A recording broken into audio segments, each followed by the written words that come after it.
Welcome to vTalkInsight, Market Drivers Daily for July 17th, 2026. AI optimism, an energy shock, and a tech-led correction are colliding today, forcing investors to reassess how much growth they are really paying for. Let's begin with the AI race, where cheaper Chinese models and mounting questions around capital expenditure are starting to reshape the entire equity story. The AI theme still anchors the global growth and earnings story, but it now looks more like a complex ecosystem than a straightforward chip trade. Spending is shifting from pure model development toward data, infrastructure, and large-scale data centers, with projections of several $1 trillion of capital expenditure over the next few years. That redirection of cash suggests that future value may concentrate in the application and infrastructure layers, where enterprise software and physical assets sit, rather than in the models alone. Compared with earlier this week's focus on headline model launches, the conversation has moved toward return on investment and operational impact. Enterprises are becoming more selective, using cheaper open-source models for routine work and reserving expensive, frontier systems for genuinely complex problems as token costs rise.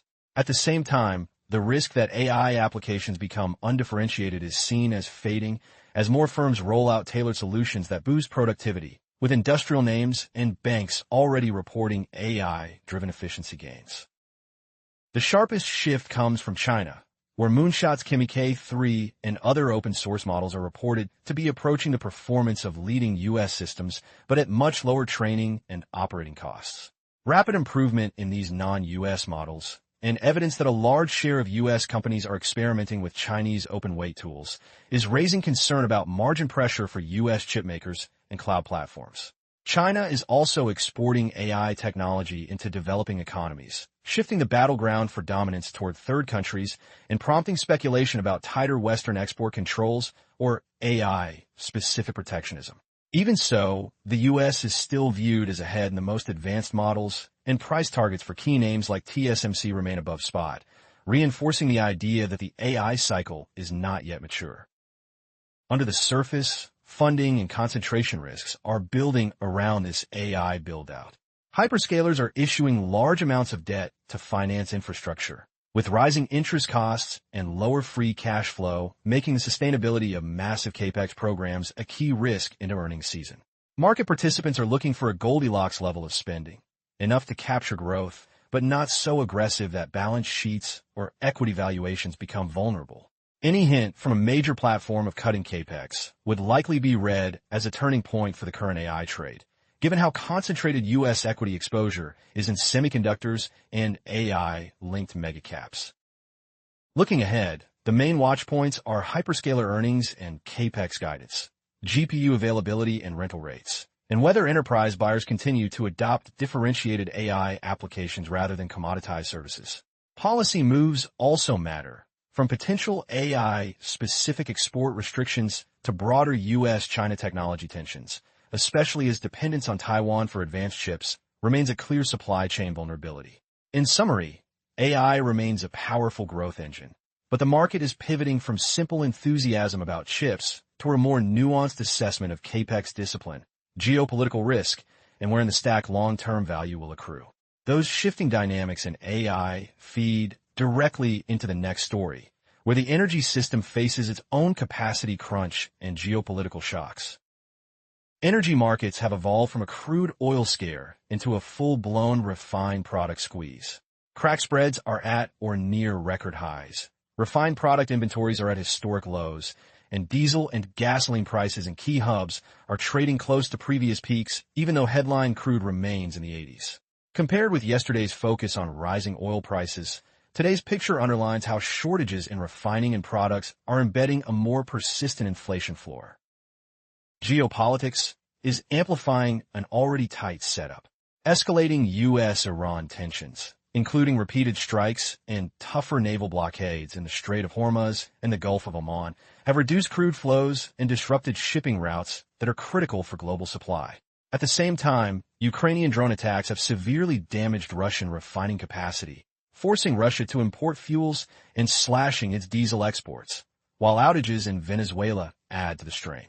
With global buffers and strategic reserves largely run down and structural underinvestment in upstream oil, refining, and metals. Even a modest new disruption now risks outsized price moves. This mix of tight products and geopolitical risk is reviving stagflation worries.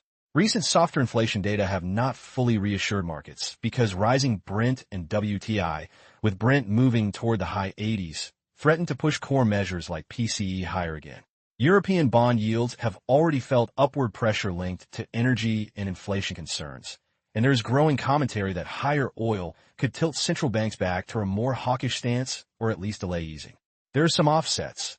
Crude remains capped in part by weak Chinese demand and an oversupplied Asian crude market, and U.S. power generation relies heavily on natural gas, which shields the electricity system from the full impact of oil shocks.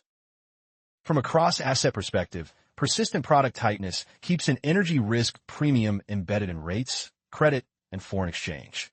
Energy and petroleum-related indices have strongly outperformed this year, while energy-intensive sectors and lower-income consumers face mounting pressure from sticky pump prices. Key watch points now are shipping conditions through Hormuz and other choke points, the trajectory of crack spreads, and refined inventories. Any rebound in Chinese imports and policy decisions on new supply, such as North Sea drilling. How those evolve will shape whether the current episode stays a contained price spike or hardens into a longer period of elevated inflation that feeds back into growth and, ultimately, into equity valuations, particularly for rate-sensitive sectors like technology.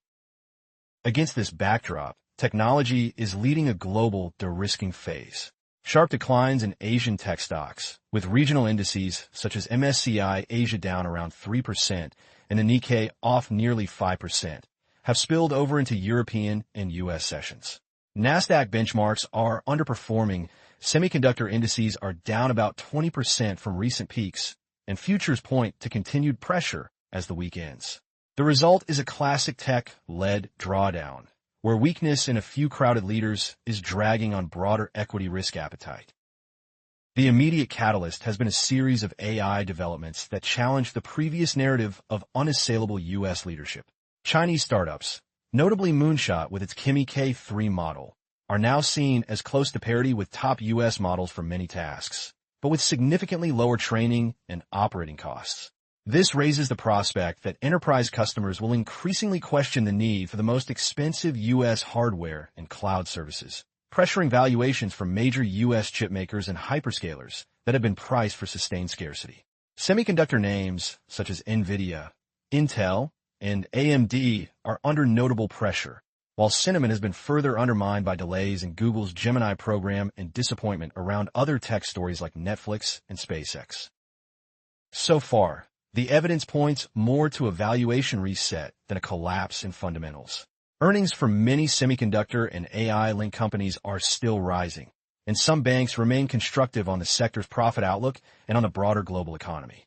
Equal-weighted U.S. indices have outperformed their market cap-weighted counterparts year to date, suggesting that leadership is broadening beyond a handful of mega-cap tech names. However, the concentration of U.S. equity exposure in semiconductors and AI, combined with high correlations across these names, raises the risk of a correlation accident if sentiment deteriorates further or if there is a negative surprise on AI capex. Near term, the path for technology hinges on a few critical signals.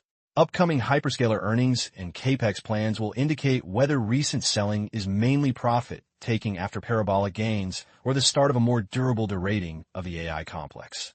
Flows into leveraged single-stock vehicles, the behavior of volatility in semiconductor indices, and the breadth between megacaps and the rest of the market will help gauge how deep any de-risk move becomes. In essence, technology is transitioning from a one-way growth trade to a more tactical space where pricing power, capital discipline, and competitive positioning in AI all matter much more to equity outcomes. With that, we can step back and tie these threads together. Putting it all together, today's tape reflects three overlapping forces. An AI cycle that is broadening but facing new competitive and capex tests, an energy system under acute refined product strain with elevated geopolitical risk, and a global, tech-led equity pullback that looks driven more by valuation and positioning than by collapsing earnings. Watch how hyperscaler guidance, crack spreads, and shipping data, and the breadth of equity moves evolve over the coming weeks, because they will help determine whether this remains a controlled repricing or turns into something more disorderly. This video is for information only and is not investment advice. If you found this video useful, please like and subscribe to vTalkInsight.